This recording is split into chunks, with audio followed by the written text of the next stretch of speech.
تو ان پریشانیوں کو اللہ کی آزمائش سمجھے یا اپنے گناہوں کا وبال سمجھے. دیکھو اگر احساس ہو گیا نا کہ یہ پریشانیاں اللہ کی طرف سے ہیں اور مجھ سے گناہ بھی ہوئے ہیں، تو بس یہ احساس اس کی علامت ہے کہ یہ پریشانیاں اللہ کی نعمت بن کے آئی ہیں، عذاب بن کے نہیں ہیں.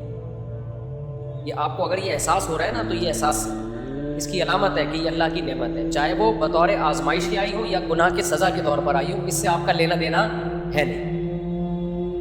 لیکن اگر پریشانیوں میں اللہ یاد ہی نہیں آتا تو پھر یہ پریشانیاں 100% اللہ کا عذاب ہی ہے، اس میں کوئی اور مصلحت نہیں ہوتی. یہی علامت ہوتی ہے پریشانیوں کے نعمت اور عذاب ہونے کی. جب پچھلی قوموں پر عذاب آئے تھے نا تو ان کو پھر بھی اللہ کی طرف توجہ نہیں ہوئی تھی، بلکہ اس کا بھی مذاق اڑاتے تھے وہ. تو جو دین پہ نہیں چلتے ان پہ جب پریشانیاں آتی ہیں وہ اس کو نیچر کا حصہ سمجھتے ہیں اور اس کو وہ اللہ کی طرف سے سمجھتے ہی نہیں ہیں اور اللہ کی طرف مائل ہوتے ہی نہیں ہیں. مفتی صاحب، دل اور دماغ کا سکون کن چیزوں میں روحانی سکون کسے کہتے ہیں؟ دیکھو انسان جب مینٹلی ڈسٹرب ہوتا ہے تو اس کو بے سکونی کہا جاتا ہے. اسٹریس ہے جس کی بہت ساری اصطلاحات ہیں آج کل، آپ کو جو نفسیات کے ماہر نفسیات ہوتے ہیں وہ بتائیں گے انزائٹی میں، ڈپریشن میں، اسٹریس میں کیا فرق ہے، ٹھیک ہے نا. دیکھو جب بھی بے سکونی ہوتی ہے اس کی 2 وجوہات میں سے ایک وجہ ہوتی ہے. یا تو اس کی وجہ ہے کوئی باڈی یعنی کوئی مادی وجہ، ہم اس کو کہہ سکتے ہیں آسان زبان. مثال کے طور پر آپ کی نیند ہی پوری نہیں ہوئی ہے. اب آپ اللہ پہ کتنا توکل، کتنا اعتماد، اللہ سے کتنا مضبوط تعلق، پھر بھی آپ بے سکونی میں آؤ گے کیونکہ آپ کی باڈی ڈسٹرب ہے. نہیں بات سمجھ. اس بے سکونی کا علاج یہ نہیں ہے کہ دنیا کا مسافر خانہ ہونا دماغ میں لائیں، اللہ سے محبت بڑھائیں. اس کا علاج ہے کم بخت سو جا، یا نیند کی گولی کھا کے سو جا، نیند پوری کر لے. تبھی ہم نے بہت سے نیک پرہیزگار لوگ انتہائی با اخلاق جن کی پیشانی پہ کبھی لکیر نہیں، میٹھی بات ہی اپنی زبان سے نکلے گی، ان کو بھی ہم نے غصے میں بلا وجہ غصے میں دیکھا ہے. وجہ کیا ہے جی؟ سوئے نہیں ہے حضرت جی، 24 گھنٹے ہو گئے حضرت جی سوئے نہیں ہے. تو حضرت جی کی بھی اوپر کی سیٹنگ آؤٹ ہو سکتی. میں تو لوگوں سے کہتا ہوں میری نیند پوری نہ ہونا میرے قریب بتاؤ. گھر میں بھی میں نے کہا ہے کیونکہ میں جب نیند پوری نہیں ہو، مسلسل جاگ جاگ کے دماغی کام بھی ہو، جاگ بھی رہو، میری بھی سیٹنگ آؤٹ ہوتی ہے. پھر میں بول دیتا ہوں ملاقات کے لیے کوئی آئے نہیں ملنے دو، کیونکہ میں اس سے بدتمیزی کروں گا بعد میں مجھے ندامت ہوگی یار اس کا قصور تھا نہیں، میں نے کیا کی بدتمیزی. کیونکہ کنٹرولنگ پاور انسان کی کیا ہو جاتی ہے؟ ختم. اس لیے گھر میں بھی میں نے کہا بھائی میری جب نیند پوری نہ ہو، میں جب گھر میں سونے کے لیے لیٹتا ہوں نا تو گھر والوں کو کہتا ہوں کسی قسم کی کوئی رپورٹ پیش کرنے کی بالکل اجازت نہیں. یہ تھا وہ تھا، گھر میں تو 100 قصے ہوتے ہیں نا. اٹھ جاؤں نا پھر بتاؤ، پھر کوئی الٹی بات بھی ہوگی تو کھوپڑی زیادہ نہیں گھومے گی، تھوڑی سی گھومے گی. نیند پوری نہیں ہوئی کیونکہ اب آپ سونے کے لیے لیٹے اور گھر والوں نے کوئی ایسی بات کی جو آدمی دل پہ لے گیا، صحیح ہے نا، وہ زیادہ لے کے جاتا ہے پھر. یا کوئی اچھا سوتے میں موبائل بھی اس لیے میں نہیں دیکھتا موبائل، وجہ اس کی یہی ہے موبائل پہ الٹی سیدھی خبریں آ رہی ہوتی ہیں، آدمی اسٹریس میں جاتا ہے، تھکا ہوا ہوتا ہے نا جب سونے کے لیے لیٹتا ہے، تو تھکے ہوئے میں انسان کی سینسٹیوٹی بڑھ جاتی ہے، حساسیت بڑھ جاتی ہے. اب سونے کے لیے لیٹے تو اس وقت جب آپ تھکے ہوئے ہو آپ کی سینسٹیوٹی بڑھ جاتی ہے، آپ اس کو زیادہ سیریس لینا شروع کر دیتے ہو. ایسے موقع پہ آپ کی نیند گئی دیکھ لیتے، پھر جاگے ہوئے ہمیں ان کو یہ کیوں بول دیا، اس نے یہ کیوں بول دیا، پہلے کچھ اور بول لیتے اب یہ کیوں بول دیا. آدمی غصے میں، ہمارا لینا دینا کچھ ہے نہیں، بلا وجہ ہم بستر پہ کھڑا بازیاں کھا رہے ہیں. پھر ایک کلپ آ گیا تربوز کے فضائل پر. تربوز بہت زبردست چیز ہے، اتنی نہیں بھائی جتنی اس کو ایسا جیسے سونے کے نوالے کھا رہے ہو آپ.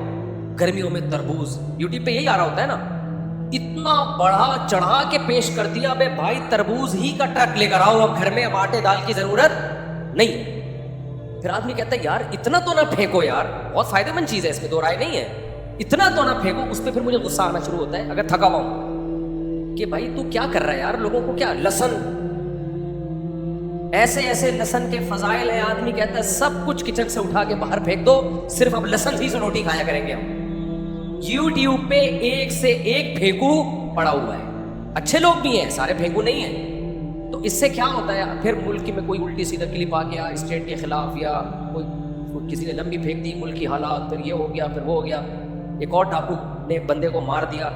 اس سے ہم ڈاکو کو تو پکڑ نہیں سکیں گے، لیکن کیا ہوگا، نیند کیا ہو جائے گی، اڑ جائے گا, آدمی ڈپریشن میں جاتا ہے. اس لیے بہتر ہے سونے سے 1-2 گھنٹے پہلے دیکھو ہی نہیں دنیا میں ہو کیا رہا ہے. آپ کے جاگنے سے اگر ملک کے حالات ٹھیک ہو جائے نا پھر تو جاگ بھی لے آدمی نا. یہ سارے ڈاکو پکڑے جائیں تو ہم جاگ بھی لیں. جب لاشیں تڑپتی ہوئی کراچی کی سڑکوں پہ نظر آتی ہیں یا غزہ کے حالات کی ویڈیوز آپ کے سامنے آتی ہیں تو نیند آئے گی پھر آپ کو رات کو؟ وہاں لاشیں تڑپتی ہوئی آ رہی ہیں, غزہ میں کیا کچھ ہو رہا ہے. تو ہمارے جاگنے سے غزہ کے حالات تو ٹھیک ہوں گے نہیں, ہمارے اپنے حالات بھی کیا ہو جائیں گے, خراب ہو جائیں گے. ہم کچھ کر بھی نہیں سکیں گے ان کے لیے, پھر جو تھوڑا بہت صحیح دماغ کے ساتھ کر سکتے وہ بھی نہیں کر پائیں گے. تو اس لیے اپنی نیند کو بہت کنٹرول کرنے کی کوشش کریں. بے خوابی سے جتنی اسٹریس, جتنی ڈپریشن, جتنے مسائل کھڑے ہوتے, طلاقیں ہوتی ہیں بے خوابی میں, پتہ ہے آپ کو. شوہر کئی راتوں سے جاگا ہوا ہے, بیگم کی تھوڑی سی بات پہ غصے میں طلاقیں نکالتی ہیں اسے.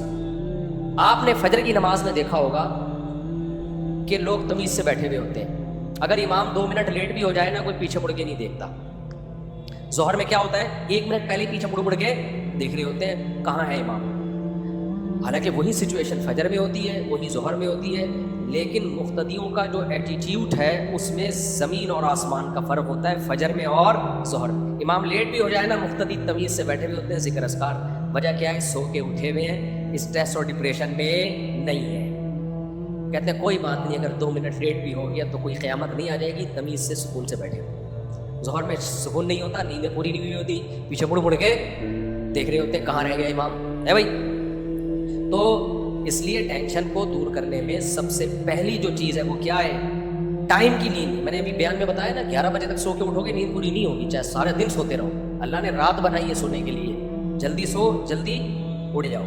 تو یہ ہے. اسی طرح جسم میں کوئی خرابی ہے آپ کی, کوئی تکلیف ہے, پین ہو رہا ہے بار بار, وہ بھی آپ کو اسٹریس پہ رکھتا ہے, آپ کبھی بھی خوشی میں نہیں ہوتے. تو ٹینشن دور کرنے کے لیے اپنی صحت کا بہت زیادہ خیال رکھنا ضروری ہے. جس آدمی کا کولیسٹرول بڑھا ہوا ہے, جس کا نارمل ہے, دونوں ایک جیسی حالت میں کبھی بھی نہیں ہوتے. سمجھتے ہو؟ جس کا کولیسٹرول بڑھا ہوا ہوتا ہے نا, فیٹ زیادہ ہو وہ ٹینشن میں ہوگا, جس کا ویٹ زیادہ ہو وہ ٹینشن میں ہوگا, جس کا ویٹ کنٹرول میں ہو وہ کم ٹینشن میں ہوگا. میں نے پاناما میں ایک ویڈیو بنائی تھی, آپ کو پتا ہوگا. 2 آدمیوں کی میں نے تصویر دکھائی پرانی, پورے گول مٹول سے تھے وہ. پھر انہوں نے آپریشن کروایا اور کتنے ہو گئے, آدھے سے بھی کم ہو گئے. آپ نے دیکھا ہوگا نا, پاناما میں ایک بلاگ بنایا تھا. آپ کو پتا ہے ان لوگوں نے ہمیں بتایا کہ ہم جب موٹے تھے ہر وقت ڈپریشن میں رہتے تھے ہم, اور جب ہم دبلے ہوئے ہیں نا تو باقی فائدے تو بعد میں, ذہنی سکون بہت ملا ہے ہمیں. کہہ رہے ایسا لگا جیسے نئی زندگی اللہ نے دے دی ہو. تو پوری باڈی کا انسان کے دماغ سے تعلق ہوتا ہے. تو اپنی صحتوں کا اسی وجہ سے میں کہتا ہوں بھائی تھوڑا خیال کرو, کھانے پینے میں کنٹرول کرو, بھاگو دوڑو, ایکسرسائز کرو, نیند پوری کرو. اس سے کیا ہوگا, آپ ڈپریشن میں بولو نا نہیں جاؤ. یہ ایک وجہ ہے. تو یہ وجہ تو کافر اور مسلم دونوں میں کیا ہے, کامن ہے. دوسری ایک وجہ ہے جو صرف مسلمان کو اللہ نے وہ پیکج دیا ہے, وہ پیکج غیر مسلم کے پاس نہیں, وہ ہے روحانی وجہ. ہم چاروں طرف کے مسائل سے متاثر ہوتے ہیں, ہم دنیا سے دل لگا بیٹھتے ہیں, اللہ پہ اعتماد اور توکل نہیں ہوتا. یہ ساری چیزیں انسان کو ٹینشن دیتی ہیں. جس کا اللہ سے لنک ہوتا ہے, اللہ پہ اعتماد اور توکل ہوتا ہے, وہ بڑی بڑی ٹینشنوں کو بھی برداشت کر لیتا ہے. جس کا اللہ پر اعتماد اور توکل نہیں ہوتا, چھوٹی سی ٹینشن بھی خودکشی کرانے کے لیے کافی ہوتی ہے اس کو. جو دنیا سے دل لگاتا ہے, دنیا کو مسافر خانہ نہیں سمجھتا. میرے امریکہ والے ولاگ دیکھ دیکھ کے ڈپریشن میں جاتا ہے کہ اتنا خوبصورت کنٹری, دنیا کے مسافر خانہ والے بیان اس نے سنے نہیں ہوتے. تو وہ صرف یہاں انڈا موڑ پہ رہ کے ڈپریشن میں جانے کے علاوہ اس کو کچھ بھی حاصل نہیں ہوتا. یار اتنا خوبصورت کنٹری اور ہم دیکھو کہاں پڑے ہوئے ہیں, یار دیکھو یہ تو دنیا ہے اور دیکھو ہم. ابے بھائی چھوڑ دے, جتنا بھی خوبصورت کنٹری ہو, جانا انہوں نے بھی قبرستان میں, جانا ہم نے بھی کہاں ہے, قبرستان میں. جگہ جی لگانے کی دنیا نہیں ہے, یہ عبرت کی جا ہے, تماشا نہیں ہے. ہوئے نامور بے نشاں کیسے کیسے, زمین کھا گئی آسماں کیسے کیسے, کیسے کیسے مشہور لوگ تھے, نام و نشان مٹ گیا ان کا, اور بڑے بڑے آسمانوں کو زمینوں نے کھا کے ختم کر دیا. ایک دور تھا ان کا روک دبدبا, ان کے نام سے لوگ تھر تھر کانپا کرتے تھے. زمین نے کھا کے ایسا ملیا میٹ کیا کہ قبروں کے نشان بھی نہیں ملتے. تو میں اور آپ اس کھیت کی مولی ہے. آج لوگ کہتے ہیں مفتی صاحب آپ اتنے مشہور ہو کے اب آپ چینج ہو گئے ہو. ابے ہمیں پتہ ہے جتنے بھی مشہور ہو جائیں, کتنے بھی لوگ گلے ملے, ہاتھ چومے, سیلفیاں لیں, کل ہم نے بھی کہاں جانا ہے بھائی, تھوڑے دنوں میں مرے ہوئے ہوں گے, جنازے پہ لیٹے ہوئے ہوں گے, 4 پھٹے پہ لیٹ. میں تو سوتا بھی پھٹے پہ ہوں, مجھے گدوں پہ نیند ہی نہیں آتی. میں کہتا ہوں تھوڑا سا وہ والا پھٹا بھی یاد رہے گا ہمیں اس سے. میں پٹے پہ سوتا ہوں نا میں، تو مجھے یاد آتا ہے فوراً جنازے کا پٹا یاد آتا ہے. اپنے آپ کو بولتا ہوں دیکھ آج تو اس پٹے پہ سو رہا ہے، کل ایک سچی مچی کے پٹے پہ سوئے گا. سمجھتے ہو؟ پھر کیا ہوگا؟ دفن کر کے لوگ آ جائیں گے، 2-4 دن باتیں بنی، کچھ مخالفین خوش ہو رہے ہوں گے، جو فینس ہیں وہ تھوڑا سا ہائے یار مفتی صاحب اتنا اچھا شادیوں پہ بیان کرتے تھے، اب کوئی نہیں رہا وہ بات، اب شادیوں پہ وہ والا بیان ہو ہی نہیں رہا. حالانکہ کرنا کرانا تم لوگوں نے پھر بھی کچھ نہیں ہے یار، وہ لک ہی نہیں آ رہا جو مفتی صاحب جو کرتے تھے. 2-4 دن کے بعد قصہ ختم.